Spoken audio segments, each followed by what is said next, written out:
de las personas que mejor nos puede informar del currículum mexicano sobre la enseñanza de la historia, es decir, qué finalidades educativas, cómo se articula este currículum y qué intenciones tiene detrás. Voy a ser muy antipático y le voy a dar 20 minutos solamente, con lo cual, para cumplir el horario, en lugar de ser mediterráneos, por una vez vamos a intentar ser anglosajones. Tiene usted la palabra. Gracias, gracias. Vamos a tratar de justamente circunscribirnos al tiempo asignado. Bueno, primero quiero agradecer la invitación al doctor Prats, pero no solo la invitación, sino también reconocer el esfuerzo que le ha dedicado a todos estos años para que siga vivo estos encuentros que finalmente representan para todos nosotros una fuente de conocimiento sobre las investigaciones que día a día se van haciendo y que contribuyen a nuestra propia formación. Muchas gracias y buenos días a todos ustedes. Bien, a partir la primera diapositiva un poco es para ubicarnos, si vamos a hablar de secundaria, la edad en la que corresponde este nivel educativo. A partir de la década de los 90 del siglo pasado, México se inserta en un proceso de reformas educativas en la educación básica, que además es un proceso que se da prácticamente en toda Iberoamérica.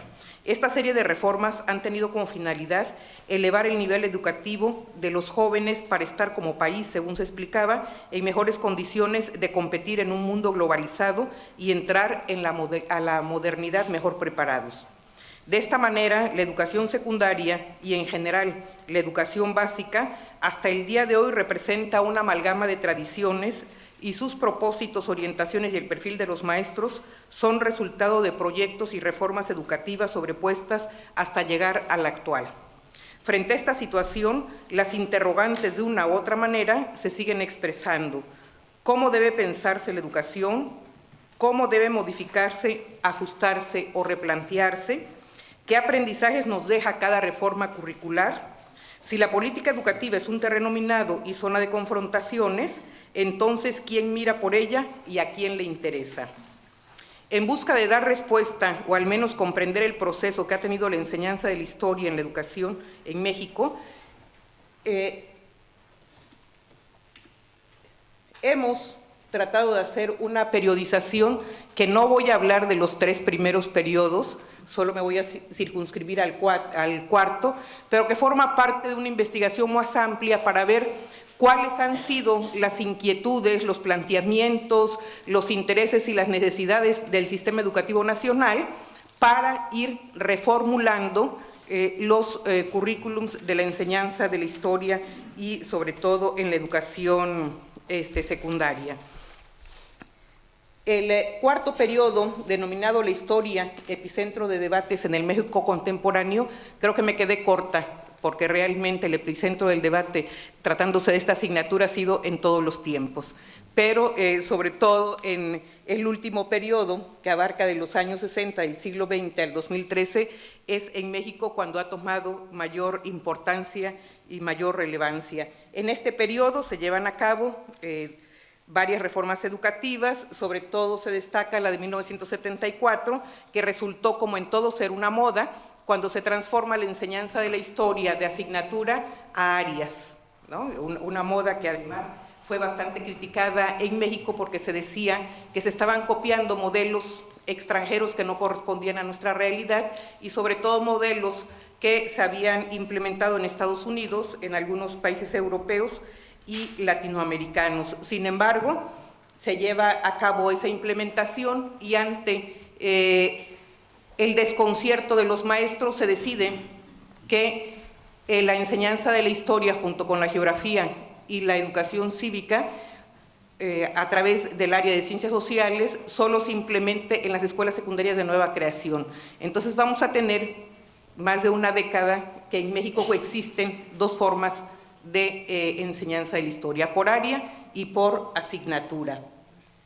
Esto trae incluso infinidad de comentarios, de explicaciones, pero una de ellas era que al enseñarse la historia por áreas, no respondía a las necesidades propias de la enseñanza, sino a necesidades de carácter administrativo, que significaba reducir el salario, porque entonces iban a contratar menos maestros, reducir el gasto de instalaciones y de materiales didácticos, entre otras cosas.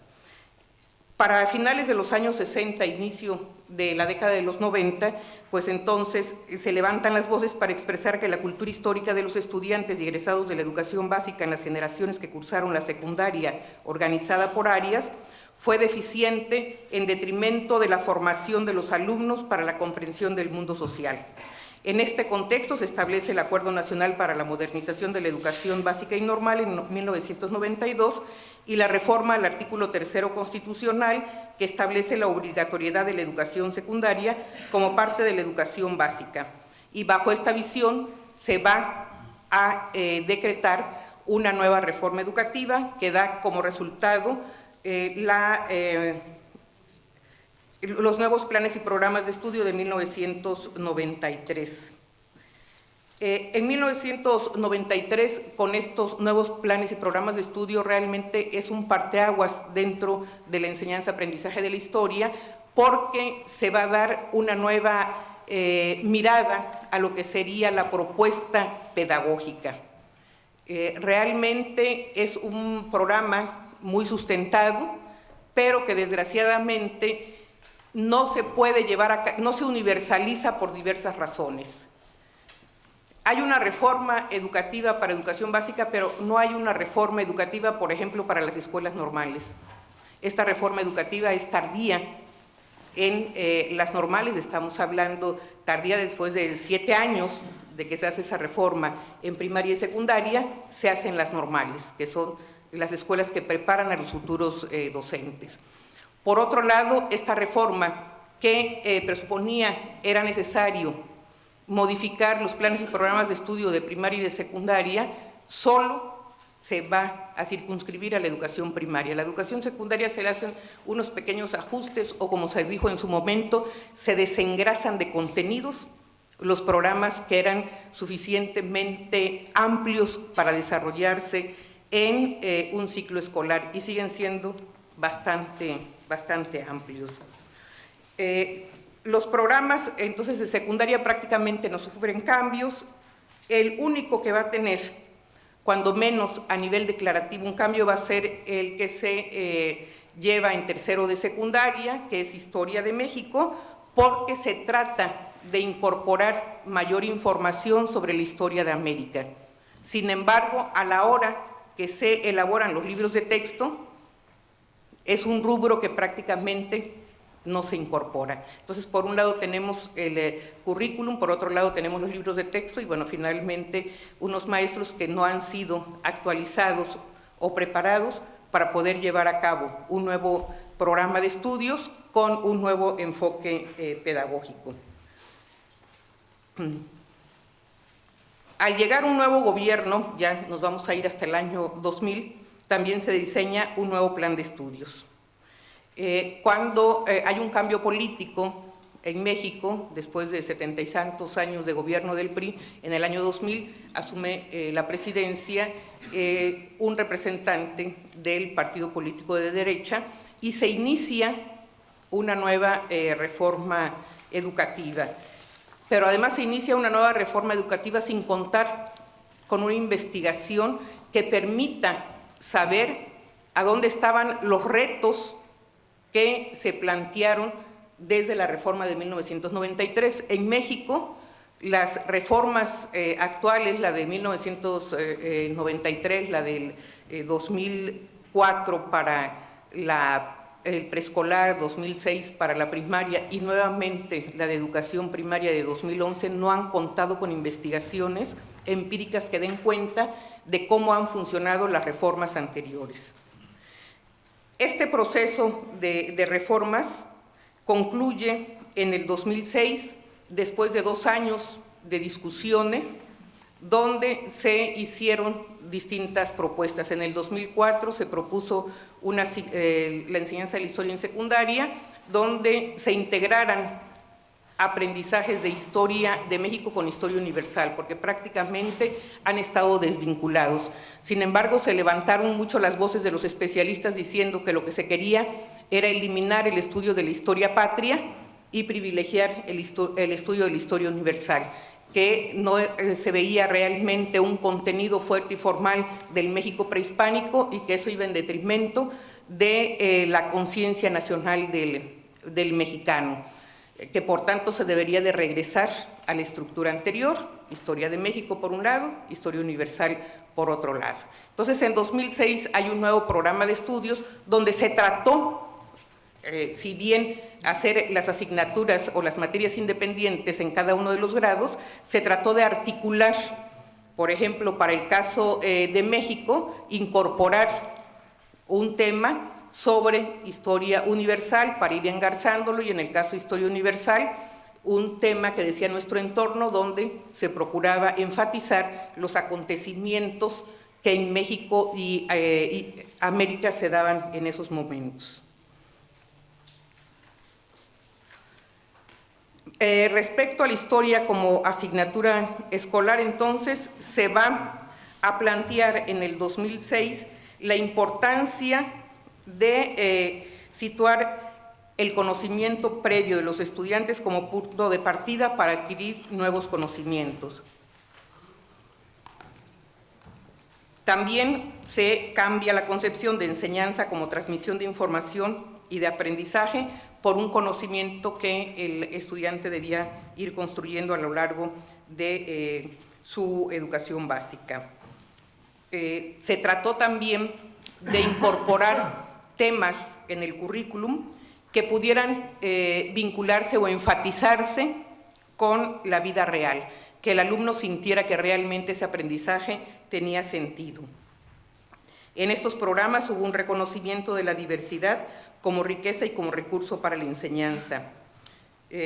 Otra de las cosas que para el 2006 va a tener una importancia fundamental es en cuanto a la sugerencia de los recursos a utilizar por el aprendizaje de los alumnos, y se enfatiza mucho en el uso de las tecnologías de la comunicación y la información, y también se va a enfatizar mucho en el uso de las bibliotecas de aula y escolar, porque otro de los problemas que tenemos en México en nuestros estudiantes es que poco leen y regularmente lo que leen no logran comprenderlo. Entonces, que también en las asignaturas de historia se utilizara la lectura como un recurso para aprender la asignatura.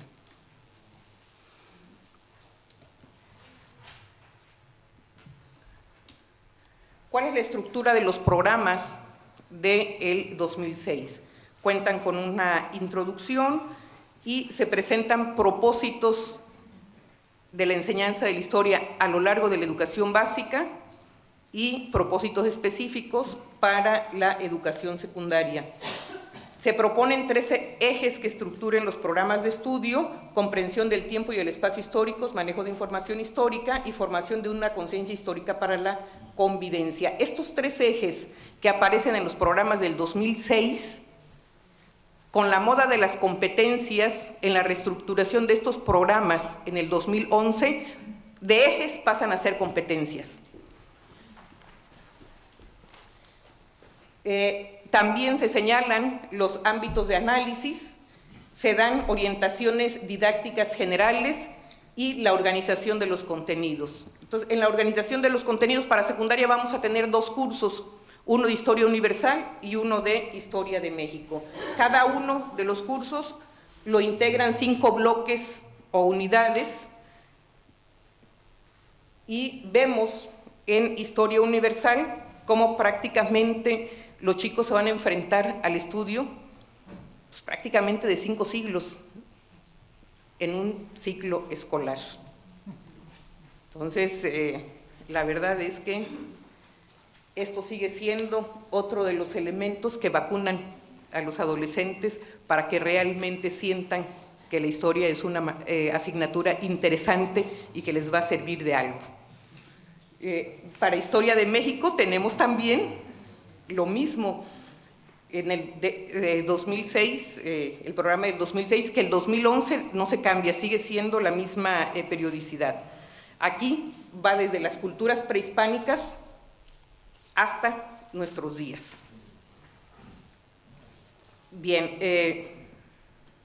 la estructura de los bloques, en el 2006 se da un panorama del periodo donde la idea inicial era que los docentes dieran una visión de conjunto del periodo a estudiar. Sin embargo, cuando este programa se traduce en los libros de texto, pues resulta que el panorama del periodo lo convierten casi en una unidad y después repiten eso en el desarrollo de los contenidos. Los temas para comprender el periodo, los temas para comprender el periodo, que son prácticamente los contenidos a estudiar, los temas para analizar y reflexionar. Aquí hay una cosa importante, se van a incorporar los conceptos clave. Esto era realmente una novedad en los programas de estudio, sobre todo para ver cómo algunos conceptos van cambiando su concepción conforme los periodos avanzan, los periodos históricos avanzan. Sin embargo, para el 2012 esa parte también se elimina. Las horas de trabajo sugeridas, porque se le da mayor peso a los siglos finales del 19 y 20 que a los siglos anteriores. Tratar de jalar los problemas, llevarlos al presente y de ahí hacer el análisis hacia el pasado. Un apartado de comentarios y sugerencias didácticas para reforzar los ejes que estructuran los programas. Entonces, esta sería más o menos la forma en que se presentan los programas de estudio en el 2006. El título de cada bloque, los propósitos, que hacen alusión a los 3 ejes. Para el 2011 esos propósitos pues hacen alusión a las 3 competencias, que realmente tal parece como si fuera muy fácil una transformación de este tipo sin mayores comentarios. Después vienen los contenidos que están organizados en apartados. Este panorama del periodo que les decía como una primera mirada, vienen los temas para comprender, que esos temas para comprender el periodo todos inician con una pregunta, ¿no? Detonadora, y los conceptos clave que permiten caracterizar el periodo y las horas de trabajo sugeridas. Después había otro apartado sobre aprendizajes esperados, que de alguna manera estos aprendizajes esperados era un indicador tanto de enseñanza como de aprendizaje y por lo mismo también un indicador para la evaluación.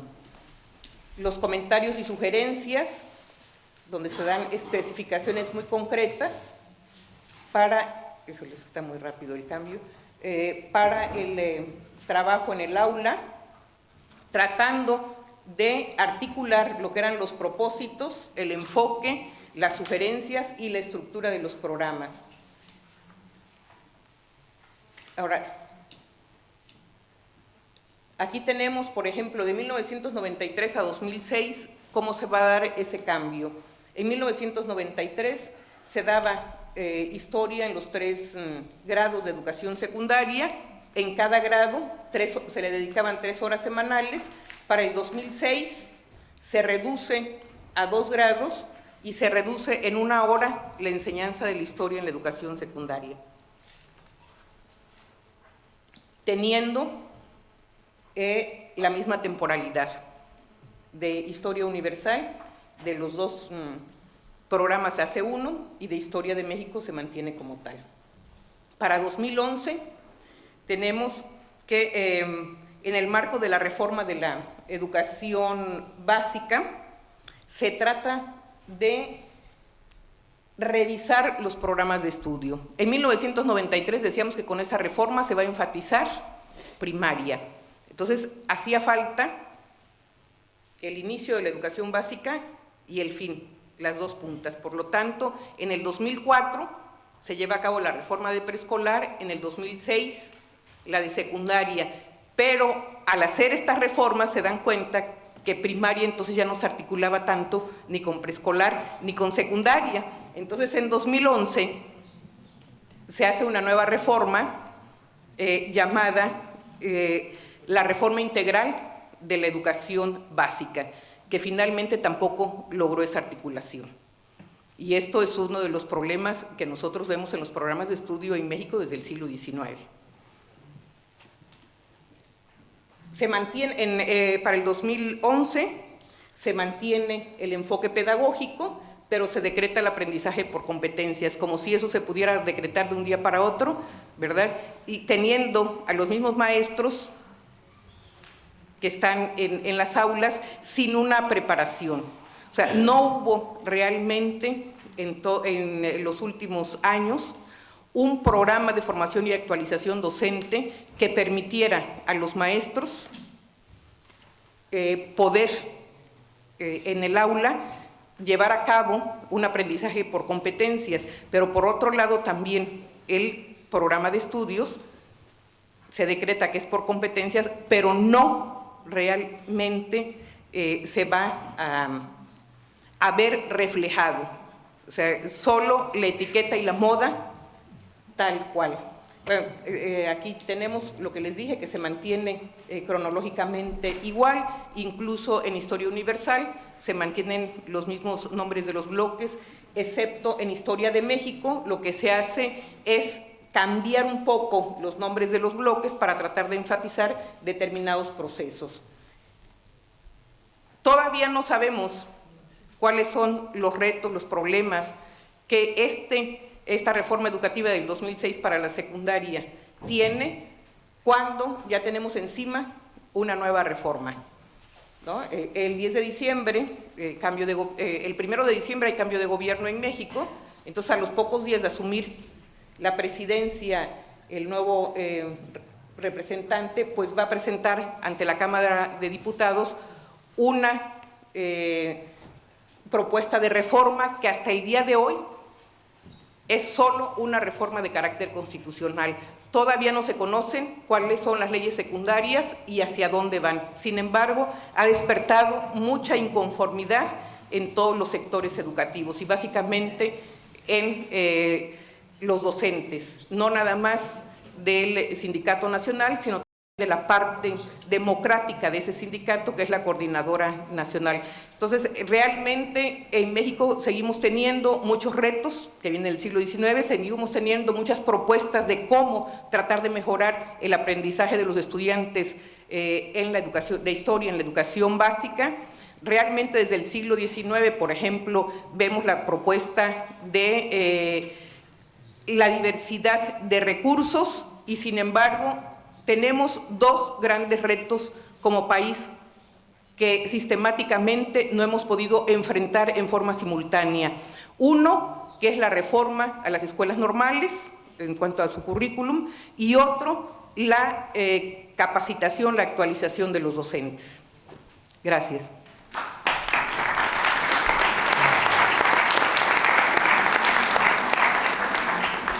Vamos a oír ahora la intervención de la doctora María Auxiliadora Schmidt, que es actualmente profesora en la Universidad Federal de Paraná, de Brasil, en los cursos de posgrado en Metodología y Práctica de la Enseñanza de la Historia y de posgrado en la línea de investigación de la cultura, la escuela y la enseñanza. Se ha especializado en estudios que proponen un acercamiento a las percepciones de los alumnos y formadores sobre la historia y también en el análisis de los libros de texto. Tiene la palabra a doutora Maria Auxiliadora Schmidt. Muito obrigada, professor Cristóvão Trepar. Vou tentar cumprir o tempo. Agradeço o convite para estar aqui, mais uma vez, participando desse encontro e encontrando também os companheiros, os colegas, pesquisadores da Espanha e de outros países. Vou falar em português, vou tentar falar bem devagar, para que os companheiros da Espanha possam entender. E ali, a parte portuguesa da União Ibérica está acima ali. Eu desejo a todos buenos dias e bom dia em português.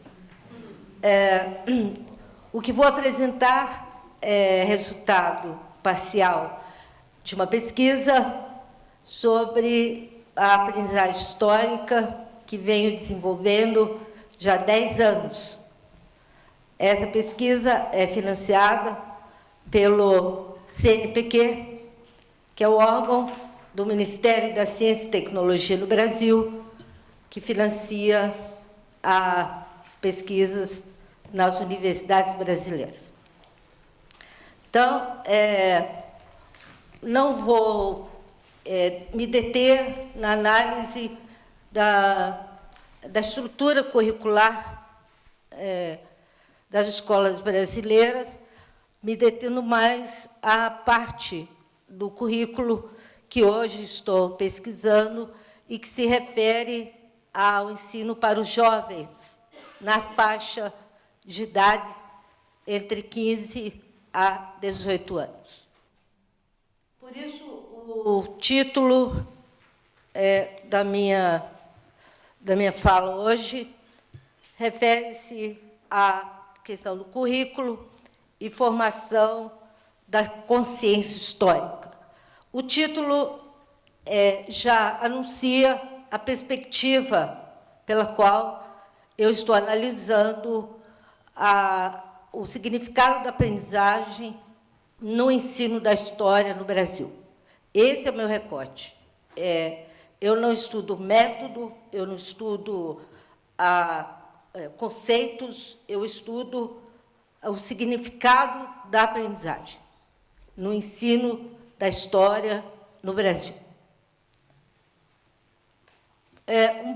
Uma breve localização para que a gente possa entender um pouquinho o lugar onde está situado o ensino para os jovens de 15 a 18 anos.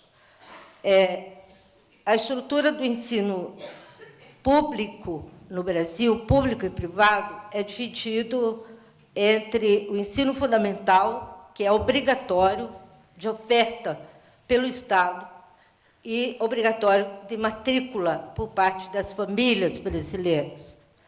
Esse ensino fundamental ele está praticamente universalizado no Brasil. Em todos os lugares, em todas as regiões do Brasil, nós temos a escola do ensino fundamental, a escola obrigatória, de 6 aos 14 anos. É o ensino de 9 anos. Desde 2005 até 2005, eram 8 anos. A partir de 2005, incluiu-se nos 8 anos a chamada pré-escola. Então, nós temos 9 anos. É um dado interessante o fato de que nós temos, nesse ensino fundamental regular, e aí não estão incluídas as escolas dos assentamentos dos sem-terras, não estão incluídas as escolas das comunidades indígenas, é o que a gente chama do sistema regular de ensino, o sistema formal regular. Então, nós temos matriculados 31 milhões de crianças, de 6 a 14 anos. Este é um censo de 2010, é o mais atual que nós temos. E, nesse quadro, nós temos dividido escolas municipais, a maioria das escolas que atende 6 a 14 anos, são escolas dos municípios, não escolas dos estados, sustentadas, financiadas pelos municípios brasileiros.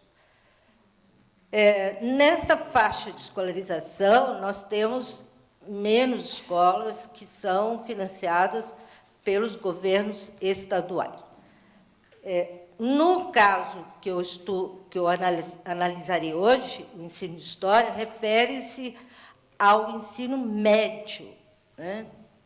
Eu chamo a atenção para essa denominação. Ele é médio, é igual à idade média, fica entre uma antiguidade e uma idade moderna. Portanto, esse ensino médio é um ensino que o próprio nome já indica uma característica desse nível de ensino no Brasil. Ele é um ensino sem identidade, certo? Porque ele não é obrigatório. O Estado, e pela lei, pela Constituição brasileira, o governo brasileiro é obrigado a ofertar esse nível de ensino. No entanto, nós sabemos as condições econômicas que os países emergentes vivem. Nós não temos a universalização desse ensino. Se nós temos 31 milhões de crianças no ensino fundamental, no ensino médio, nós não chegamos a 8 milhões de jovens. Os outros não frequentam esse nível de ensino. Eles são expelidos para fora da escola. Então, nesse nível de ensino, são 3 anos, algumas escolas têm 4 anos, atende, pelo fluxo normal, idade, série, ano, atende jovens na faixa de 15 aos 17 anos. Então, em 2009, nós tínhamos 8.337.000 dos 31 milhões que estavam lá, que chegam ao 9º ano do ensino fundamental. Nem a metade permanece no ensino médio. É muito importante a gente levar esse dado em consideração e pensar a importância dos usos públicos da história nos países emergentes, que, muitas vezes, a educação histórica é feita fora da escola e não na escola. Bom, um breve histórico, o que chamamos de propedêutico é um ensino médio, essa é uma escolarização de conhecimentos gerais, né? E que até o final da década de 90 era basicamente elitista, né? Era um ensino para preparar jovens da classe média alta para o ingresso nas universidades. A partir da década de 90, e isso não tem nada a ver com o governo do Partido dos Trabalhadores, isso é anterior ao governo Lula. Na década de 90, há um projeto no Brasil de fazer a escola para os jovens, mas esse projeto é financiado pelo Banco Interamericano de Desenvolvimento. Então, eu acho que o ensino de história e a natureza do ensino de história, os problemas do ensino de história na escola, eles não estão, no meu entender, desligados, desfocados, né? Desarticulados de propósito de políticas de educação, principalmente para nós, dos países emergentes, dos BRIC, né? Que tem a ver com o projeto de gestão da pobreza. Então, eu acho que é muito importante lembrar que as ciências humanas vão perdendo gradativamente o seu lugar na força que eles têm nos currículos, porque a educação nos nossos países ela está sendo gerenciada por projetos políticos voltados à formação para o mercado. Ponto.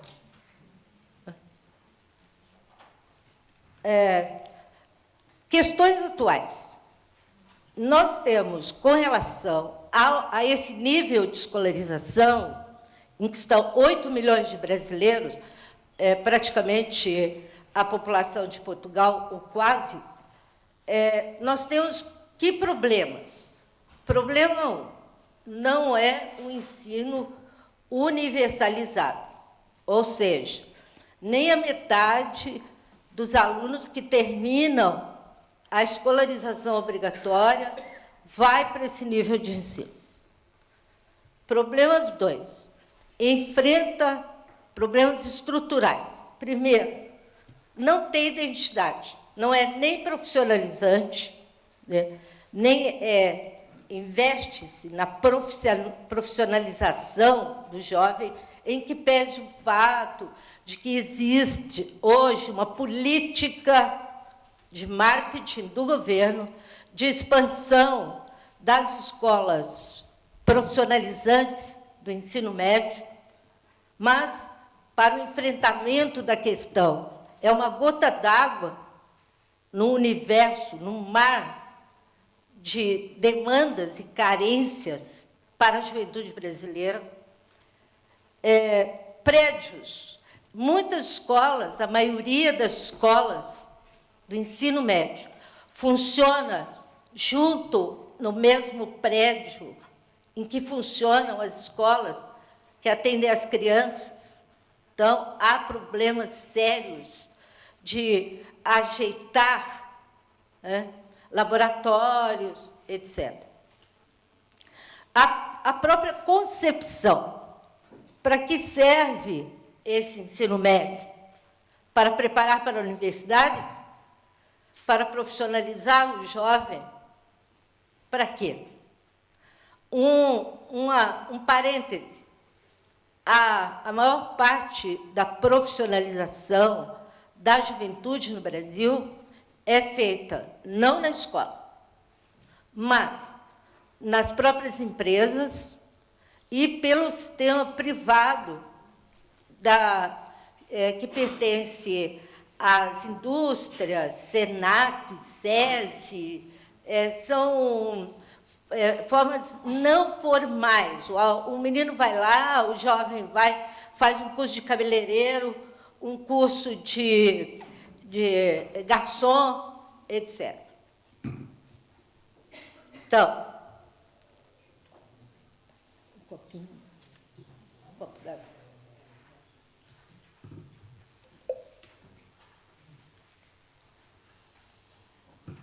muito bem. Aí chegamos no final da década de 90, no governo do Fernando Henrique Cardoso, e essa concepção, essa proposta é mantida no governo Lula. No governo Lula não houve mudança nenhuma.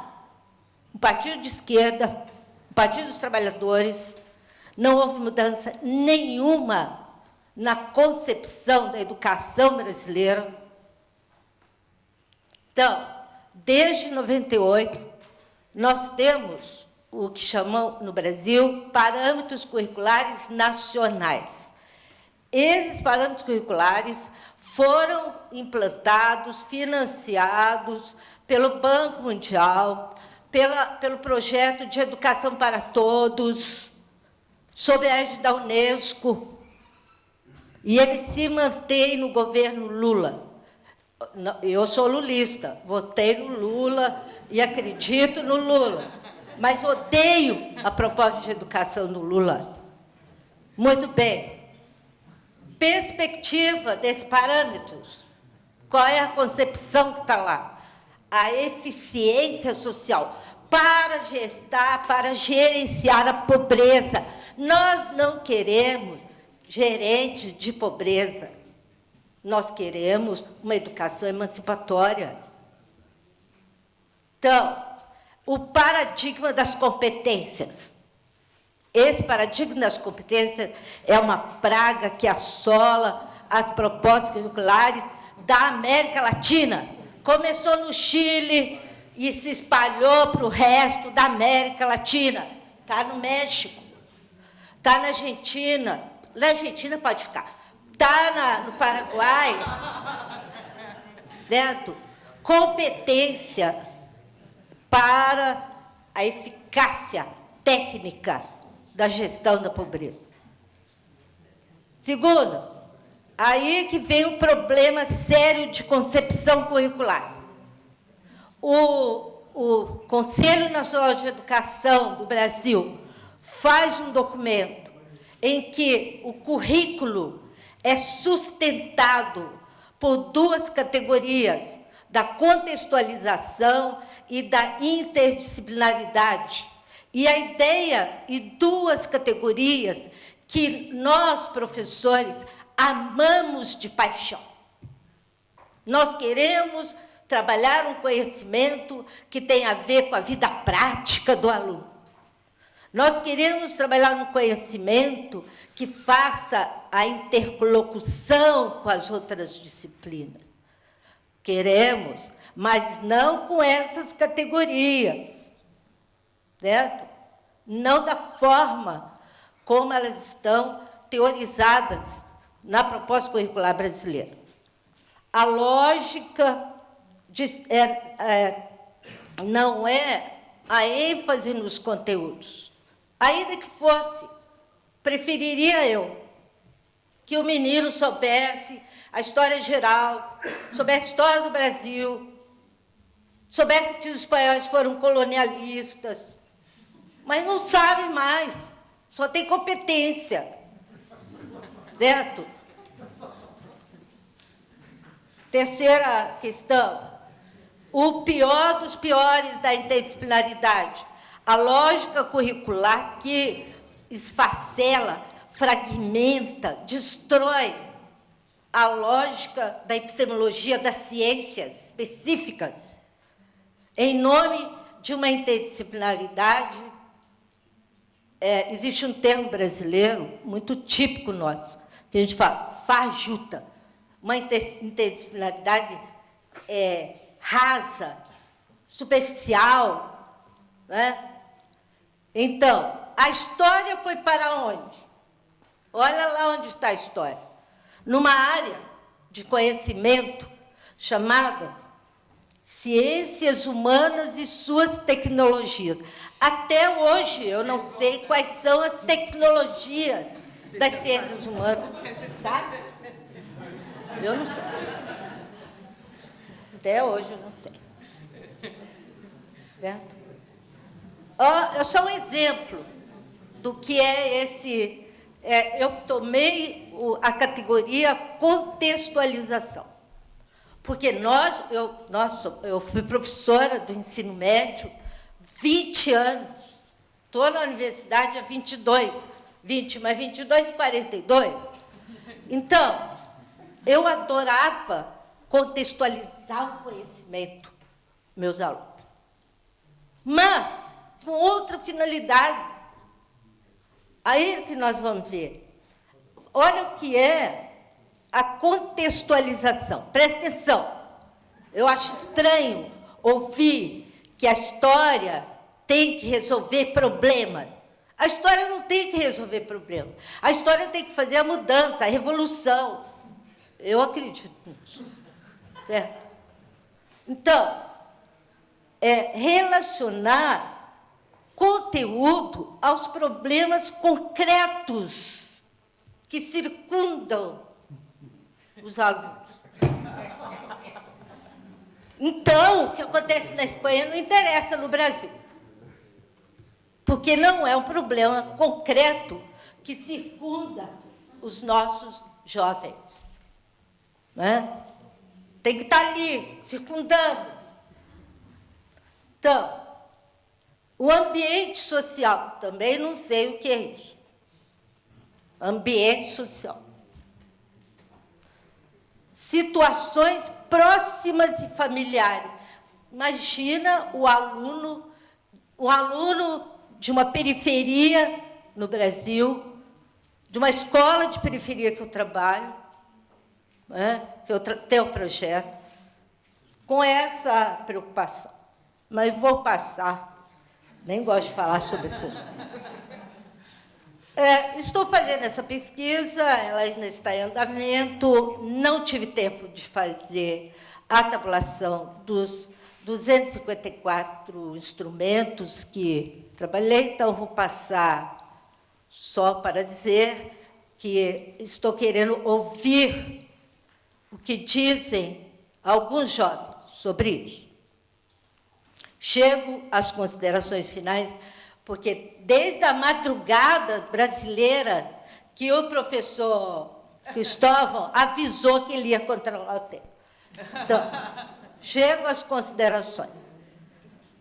A ideia de contextualização, a categoria que estrutura o currículo, que sustenta a concepção de educação para dialogar com a ciência, esta concepção de contextualização é referenciada na ideia de que o conhecimento tem que ser aplicado na realidade.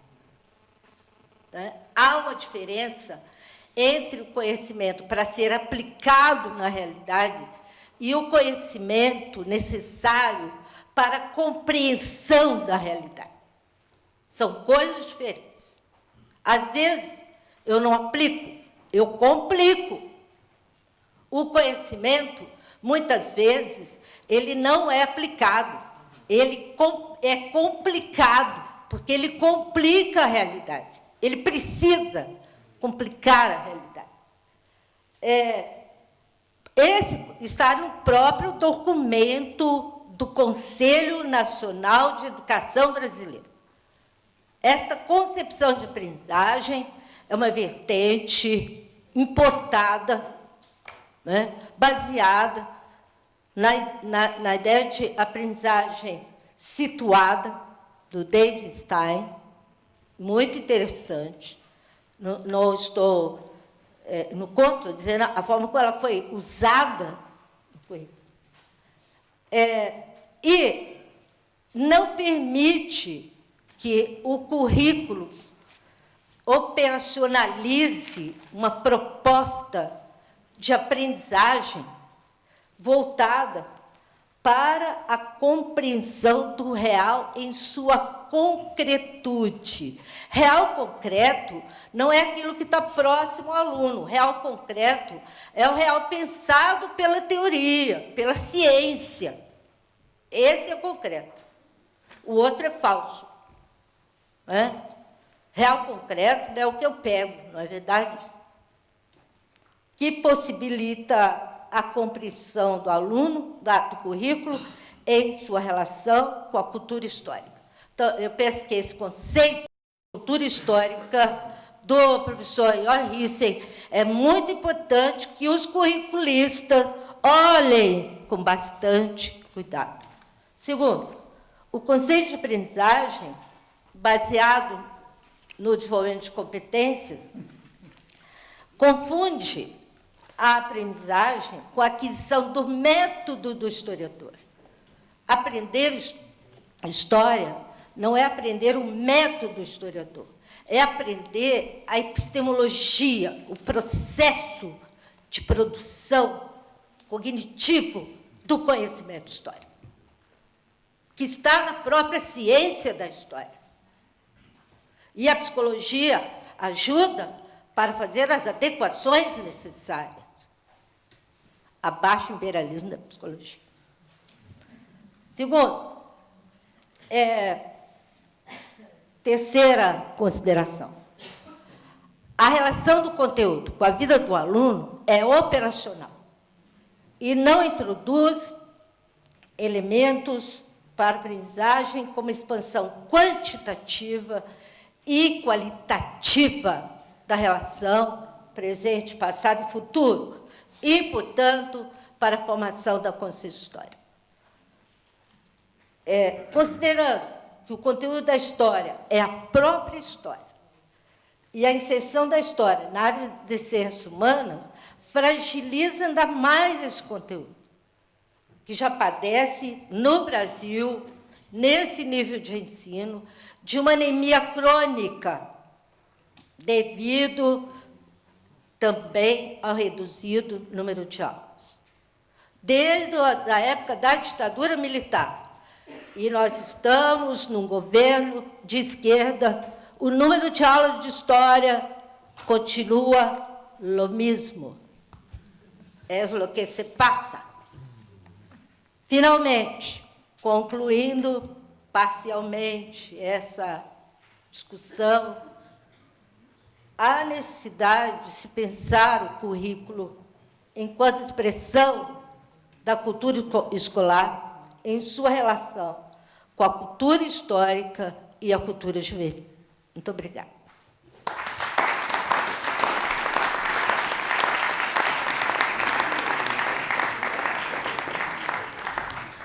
Muchas gracias, doctora María Auxiliadora. Vamos a escuchar ahora el trabajo de la doctoranda Ilaria Velati y de Virginia Gámez Ceruelo.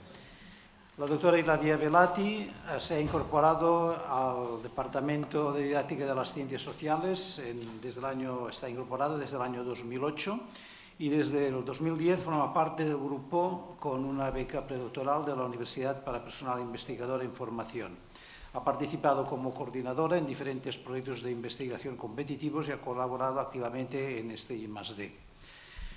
Especialmente se ha dedicado a la identidad y conocimiento de la historia en los países iberoamericanos, en el que destacamos sus estudios sobre currículos. Es licenciada en Historia Contemporánea por la Universidad de Florencia, Italia, y por la Universidad de Barcelona en 2009. Ha realizado el máster de Recerca en Didàctica de les Ciències Socials y actualmente está vinculada también a la University of Huddersfield del Reino Unido, donde está empezando la realización del trabajo de campo de la tesis sobre autopercepción de la identidad y conciencia histórica, junto con el doctor Joaquín Prats y el doctor Andrew McCook. Entre sus intereses de investigación destacamos la educación intercultural de la historia y temas relacionados con la educación para la ciudadanía y la enseñanza de la historia. Virginia Gámez Ceruelo está incorporada al grupo como doctoranda desde noviembre de 2010 con una beca en formación de personal investigador del Ministerio de Ciencia e Innovación. Desde entonces ha participado como coordinadora de diferentes proyectos de investigación competitivos y ha elaborado activamente el I+D en 2008-2013 dirigido por el doctor Prats sobre identidad y conocimiento de la historia en los países iberoamericanos, del que destacamos sus estudios también sobre currículums. Es licenciada en Historia del Arte por la Universidad Complutense de Madrid y obtuvo el DEA de Didáctica de la Expresión Plástica y Visual en la misma universidad, en la Facultad de Bellas Artes, sobre arquitectura escolar. Después de una experiencia laboral en el Ministerio de Educación, en el Instituto de Tecnologías Educativas, sus intereses se han centrado en la formación intelectual docente, sobre todo a través del uso de la imagen en el aula y en los libros de texto. Como ustedes pueden ver, nuestro departamento es internacional. Tiene la palabra Virginia Velati.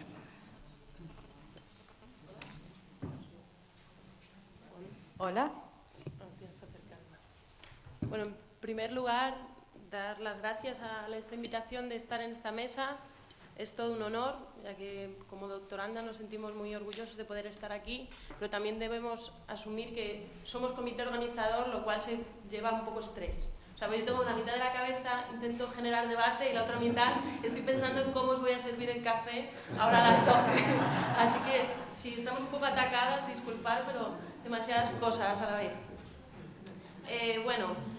Somos la cara visible del grupo que ha coordinado el estudio de los currículums en el I+D que ha presentado el doctor Joaquín Prat y que ha coordinado el doctor Trepar.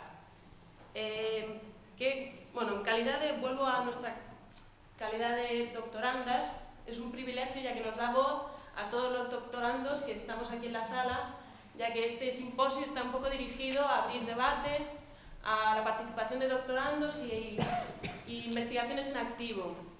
Por tanto, queríamos abrir un poco esta línea de... Hilaria y yo nos sentimos como la segunda generación de la didáctica, ¿no? Aquí tenemos a los próceres que han iniciado este campo, que han hecho que la didáctica sea una ciencia, que la didáctica tenga una representación en todas las universidades, pero cuando iniciamos esta línea de somos la segunda generación, es un poco, vuelve a ser estresante, porque nos vemos con los mismos problemas que nuestra generación anterior.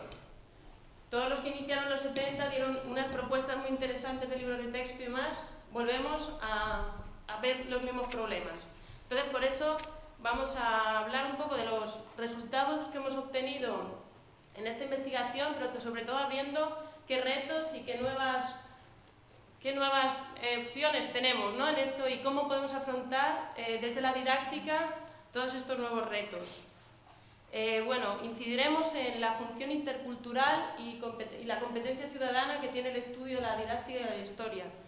Entonces, desde esta idea de interculturalidad y competencia volvimos a ver estos problemas que son la brecha de la historia escolar versus historia académica, que continuamos viéndolo una y otra vez, y bueno, y esta educación democrática, que desde 1990 aquí continuamente se hablará que en los países latinoamericanos desde los 90 pues hay una tendencia democrática, pero también en España, porque es en los 90 cuando se aprueba la LOGSE y es por primera vez la primera ley democrática, ¿no? La del 70 estuvo aprobada con la dictadura todavía vigente, así que podemos decir que en el ámbito iberoamericano estamos todos igual. Entonces me están metiendo prisa porque vamos un poco lentos. Voy a pasar la palabra a Hilaria, que va a hablar más de los contenidos y centrándonos sobre todo en problemas. Bueno, si el retrato no lo digo más. ¿Se escucha? ¿Funciona? Sí. Hola, buenos días a todos. Pues sí, vamos a presentar esta primera fase de la investigación I+D, que trataba de individuar la presencia o meno de una escala transnacional, sea a nivel americano, iberoamericano, europeo, y lo que hemos definido del resto del mundo.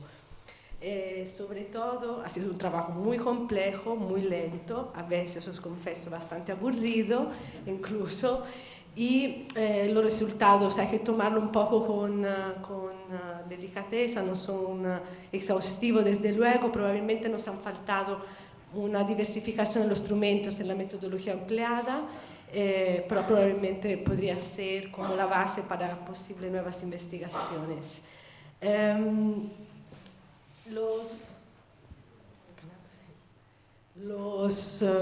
Los currículos representan, digamos, una declaración de intención. Desde luego no nos ofrecen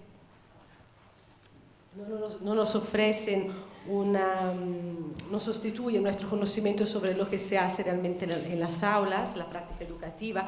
Sin embargo, están vinculados a las políticas educativas. Cuando hablamos de identidad, es muy interesante poder partir desde, digamos, de este documento que representa un poco una fuente primaria, que además nosotros consideramos como una herramienta posible para que el profesorado intente entender el origen